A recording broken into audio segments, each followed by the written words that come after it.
Welcome everybody, another week, Fortis Tools edition, a little different from the things I've been talking about. I think this week I actually do want to give some takeaways for some things that I've been actively implementing really over the past year or so, and that is making sure that I don't overcommit to things. If I try to do too many tasks, if I try to do too many things at a time, what essentially happens is that I'm giving everything about an 80% effort because I'm overcommitted. I can't give it 100. Therefore, I've undercommitted to them just because I've picked too many things. I've spread myself thin. I think it's almost good American culture. It's good capitalist culture to reach yourself, to stretch and get more and more and more. If I stay in the mindset and the mode of thinking that I need to constantly push and I'm not good or qualified enough of not pushing and overcommitting, I'm gonna spend an entire life just fucking sucking. One thing I just don't want to do is being bad at shit.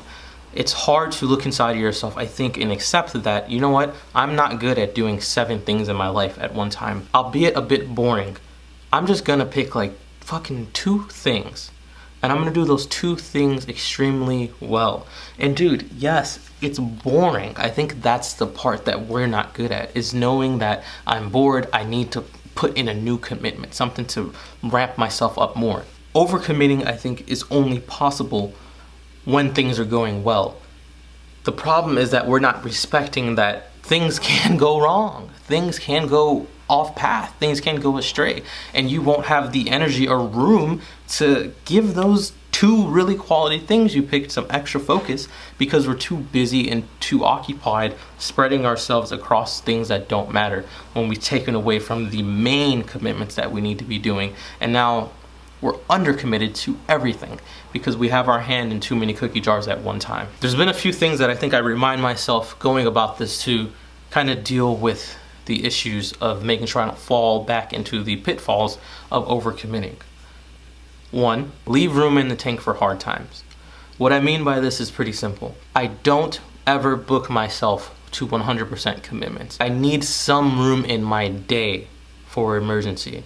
One way I achieve this is that at night, I keep probably half an hour of free time in some hobby or habit or something. My night routine is important because it is my emergency space. Let's say something in the day goes wrong and I need some extra time, or I need to go a little slower in my training because it's not what I thought, or I need to maybe talk on the phone a little longer. I just skip my night routine. I literally every day have about half an hour that I can use to either wind down or I can use to keep for sort of an emergency fund.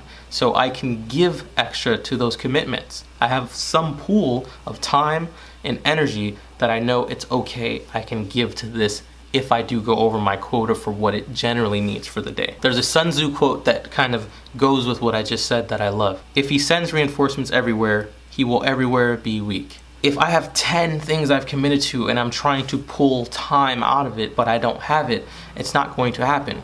Reinforcements are just that. It is spare space to pull reinforcements to make the commitment stronger. 2, on a daily basis, I have to respect the difference between the vision of my dream and the actuality of the journey of what's going to happen.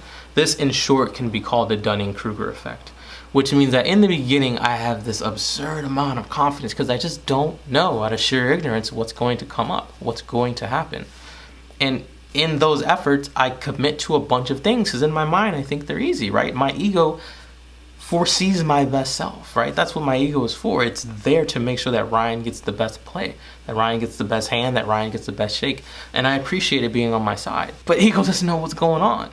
I have to make sure that when I get into something, I do have some respect that I am ignorant, that I don't know what's going on. Now, does that mean that I have to do a bunch of research and I have to find out every detail before I get into something? No, I don't think so at all. Which brings me almost to my third point. You can still commit to something without knowing how heavy it's gonna be. In actuality, I suggest you commit to something without knowing how heavy it's gonna be.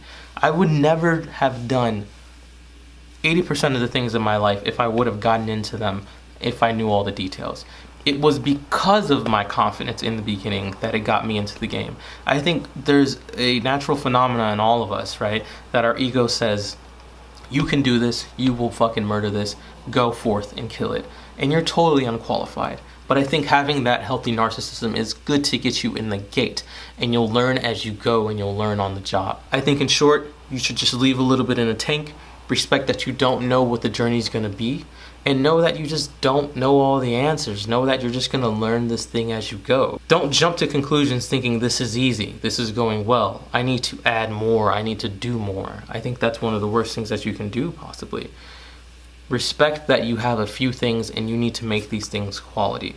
Don't overcommit to a bunch of other tasks and a bunch of other commitments.